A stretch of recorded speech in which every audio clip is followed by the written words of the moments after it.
Este é um vídeo sobre o AVC, o acidente vascular cerebral, com informações sobre a doença e alguns conselhos gerais, destinado a doentes que tiveram um AVC ou a familiares e cuidadores de doentes com esta patologia. Foi realizado pelos médicos do Serviço de Medicina Física e de Reabilitação do Centro Hospitalar Universitário de São João.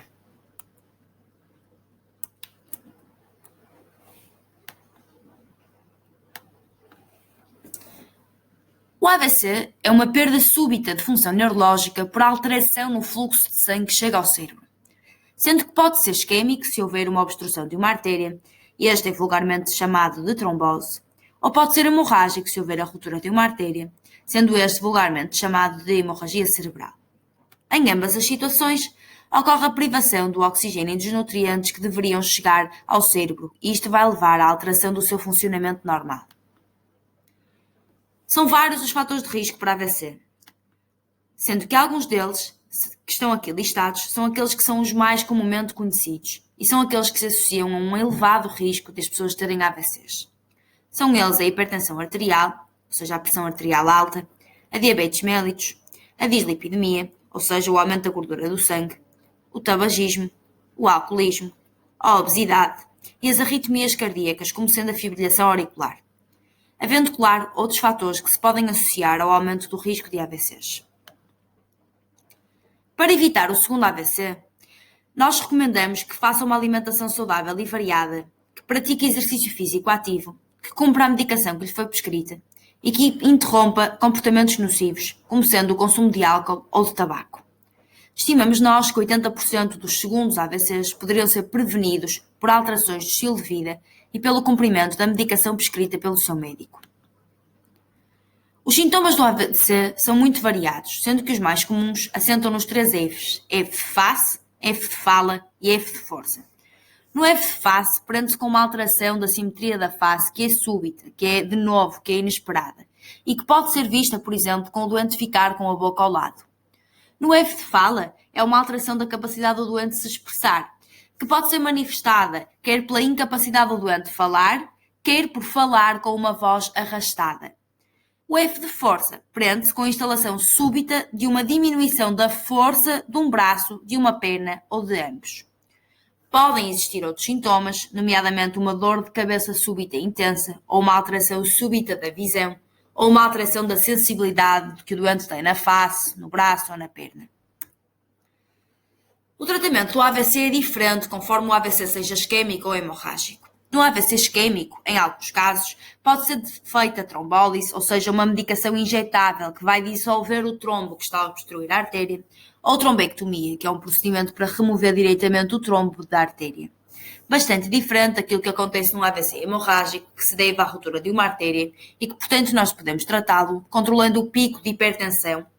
reduzindo então progressivamente a pressão arterial do doente, revertendo os efeitos dos medicamentos que tornam o sangue mais fino e, eventualmente, pode até ser necessária cirurgia ao cérebro para tratar a artéria que está a sangrar. O impacto do AVC vai depender da precocidade com que o doente recebe tratamento, da área do cérebro que foi afetada e das características da lesão que o doente teve, sendo que o AVC pode criar e pode deixar sequelas que podem ser diferentes de doente para doente, que podem ter impactos diferentes na vida dos doentes e que vão, claro, levar a estratégias de reabilitação diferentes. Uma destas sequelas é a alteração da força muscular, ou seja, o doente ficar com menos força no braço ou na perna, podendo até ficar paralisado de um lado do corpo. Outra é a alteração do equilíbrio, ou seja, o doente deixa de ser capaz de se equilibrar quer na posição sentado, quer na posição de pé, e o que vai levar a dificuldades francas em estar de pé, em caminhar e noutras tarefas. As alterações da sensibilidade podem também ocorrer, pode haver diminuição ou ausência da sensibilidade em uma ou várias partes do corpo, sendo que os doentes podem ter sensações estranhas, como por exemplo sentir uma parte do corpo encurtiçada ou até ter dor ou dormência. As alterações da deglutição, ou seja, da capacidade de engolir, podem também acontecer, sendo que se estas não forem identificadas e tratadas, podem inclusive ser muito graves, levando a pneumonias causadas pela passagem de comida para os pulmões, pneumonias de expiração. As alterações da comunicação podem também ocorrer, ou seja, o doente deixa de ser capaz de se expressar, pode deixar de ser capaz de compreender ou de ambas. As alterações do comportamento e da emoção são também comuns depois de um AVC. Estima-se que 1/3 dos doentes depois de um AVC tenha depressão, mas outras alterações do comportamento podem também surgir, nomeadamente mudanças súbitas e repentinas do humor, passividade, agressividade e dificuldade em controlar impulsos.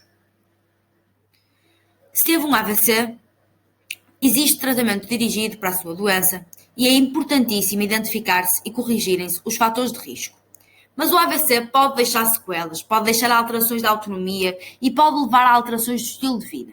Sendo que, para conseguirmos uma recuperação e para que fique o mais próximo possível do que era antes disto acontecer, podemos oferecer um programa de reabilitação individualizado, integrado, adequado e que deve ser feito o mais precocemente possível. O seu médico de Medicina Física e de Reabilitação, juntamente com uma equipa multiprofissional, vai levar a cabo este programa de modo a conseguir ajudá-lo o máximo possível. Lembre-se que não está sozinho e que a reabilitação é um caminho a percorrer, sendo que a meta desse caminho é ficar o mais próximo possível do que era antes disto lhe acontecer. Obrigada.